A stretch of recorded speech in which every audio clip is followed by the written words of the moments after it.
ಹಾವೇರಿ ಜಿಲ್ಲೆ ಹಾನಗಲ್ನ gang rape ಪ್ರಕರಣಕ್ಕೆ ಸಂಬಂಧಪಟ್ಟಂತೆ ಇಂದು ಸಂತ್ರಸ್ತೆಯನ್ನ ಭೇಟಿಯಾಗಲಿರುವ ಬಿಜೆಪಿ ನಿಯೋಗ. ಹಾವೇರಿ ಮಹಿಳಾ ಸಾಂತ್ವನ ಕೇಂದ್ರದಲ್ಲಿ ಬಿಜೆಪಿ ನಿಯೋಗ ಭೇಟಿಯಾಗಲಿದೆ ಎಂದು ಅನ್ನೋ ಮಾಹಿತಿ ಲಭ್ಯವಾಗಿದೆ. ಭಾರತಿ ಶೆಟ್ಟಿ, ಮಾಳ್ವಿಕಾ ಒಳಗೊಂಡ ಬಿಜೆಪಿ ತಂಡದವರು ಇವತ್ತು ಸಂತ್ರಸ್ತೆಯನ್ನ ಭೇಟಿಯಾಗಲಿದ್ದಾರೆ. ಇನ್ನು ಭೇಟಿ ಮಾಡಿ ಸಾಂತ್ವನ ಹೇಳಲಿದೆ ಬಿಜೆಪಿ ನಿಯೋಗ ಅನ್ನೋ ಮಾಹಿತಿ ಕೂಡ ಲಭ್ಯವಾಗಿರುವಂಥದ್ದು. ಈ ವಿಚಾರಕ್ಕೆ ಸಂಬಂಧಪಟ್ಟಂತೆ ಈಗ ತನಿಖೆ ಕೂಡ ಸಾಕಷ್ಟು ಚುರುಕುಗೊಂಡಿದೆ ಅಂತಲೇ ಹೇಳಬಹುದು. ಇನ್ನು ಸ್ಥಳ ಮಹಜರು ಪ್ರಕ್ರಿಯೆ ಕೂಡ ನಡೆದಿದೆ. ಒಂದಷ್ಟು ಮಹತ್ವದ ಸಾಕ್ಷಿಗಳು ಕೂಡ ಪತ್ತೆಯಾಗಿರುವಂಥದ್ದು.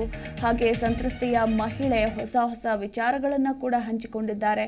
ಸೊ ಈ ಎಲ್ಲದರ ಬೆಳವಣಿಗೆಯ ನಡುವೆ ಇವತ್ತು ಬಿಜೆಪಿ ನಿಯೋಗ ಸಂತ್ರಸ್ತೆಯನ್ನ ಭೇಟಿ ಆಗಲಿದೆ ಅನ್ನೋ ಮಾಹಿತಿ ಕೂಡ ಲಭ್ಯವಾಗಿದೆ.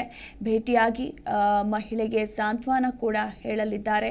ಭಾರತಿ ಶೆಟ್ಟಿ ಹಾಗೆ ಮಾಳವಿಕಾ ಅವರನ್ನ ಒಳಗೊಂಡಿರುವಂತಹ ಬಿಜೆಪಿ ತಂಡ ಅನ್ನೋ ಮಾಹಿತಿ ಕೂಡ ಲಭ್ಯವಾಗಿದೆ.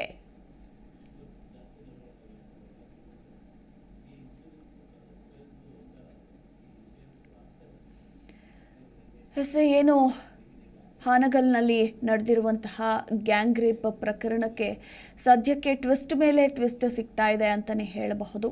ಒಂದು ರೀತಿ ಹೊಸ ತಿರುವುಗಳು ಕೂಡ ಸಿಗ್ತಾ ಇದೆ. ಇನ್ನು ಸ್ಥಳ ಮಹಜರು ಸಂದರ್ಭದಲ್ಲಿ ಮಹತ್ವದ ಸಾಕ್ಷಿಗಳು ಕೂಡ ಪತ್ತೆಯಾಗಿರುವಂಥದ್ದು. ಹೋಟೆಲ್ನಿಂದ ಬಲವಂತವಾಗಿ ಕರೆದೊಯ್ದು ಯುವಕರ ಗುಂಪು ತನ್ನ ಮೇಲೆ ಪದೇ ಅತ್ಯಾಚಾರವನ್ನು ಎಸಗಿದ್ದಾರೆ ಅಂತ ಸಂತ್ರಸ್ತೆ ಹೇಳಿಕೆಗಳನ್ನು ಕೂಡ ಕೊಟ್ಟಿದ್ದಾರೆ. ಹಾಗೆ ಪೊಲೀಸರ ಮುಂದೆ ಇನ್ನೂ ಹೊಸ ವಿಚಾರಗಳನ್ನು ಕೂಡ ಹಂಚಿಕೊಂಡಿದ್ದಾರೆ ಅಂತ ಕೂಡ ಹೇಳಲಾಗ್ತಾ ಇದೆ. ಇನ್ನು ಈ ಪ್ರಕರಣದ ತನಿಖೆ ಚುರುಕುಗೊಂಡಿರುವ ಹಿನ್ನೆಲೆಯಲ್ಲಿ ಇದರ ನಡುವೆ ಬಿಜೆಪಿ ನಿಯೋಗ ಇವತ್ತು ಸಂತ್ರಸ್ತೆಯನ್ನ ಭೇಟಿಯಾಗಲಿದೆ ಅಂತ ಹೇಳಲಾಗಿದೆ. ಸದ್ಯಕ್ಕೆ ಹಾವೇರಿ ಮಹಿಳಾ ಸಾಂತ್ವನ ಕೇಂದ್ರದಲ್ಲಿ ಸಂತ್ರಸ್ತೆ ಮಹಿಳೆ ವಾಸ್ತವ್ಯವನ್ನ ಹೂಡಿದ್ದಾರೆ. ಇನ್ನು ಇವತ್ತು ಅಲ್ಲಿಗೆ ತೆರಳಿ ಬಿಜೆಪಿ ನಿಯೋಗ ಸಂತ್ರಸ್ತೆಯನ್ನ ಭೇಟಿಯಾಗಿ ಸಂತ್ರಸ್ತೆಗೆ ಸಾಂತ್ವನ ಕೂಡ ಹೇಳಲಿದ್ದಾರೆ.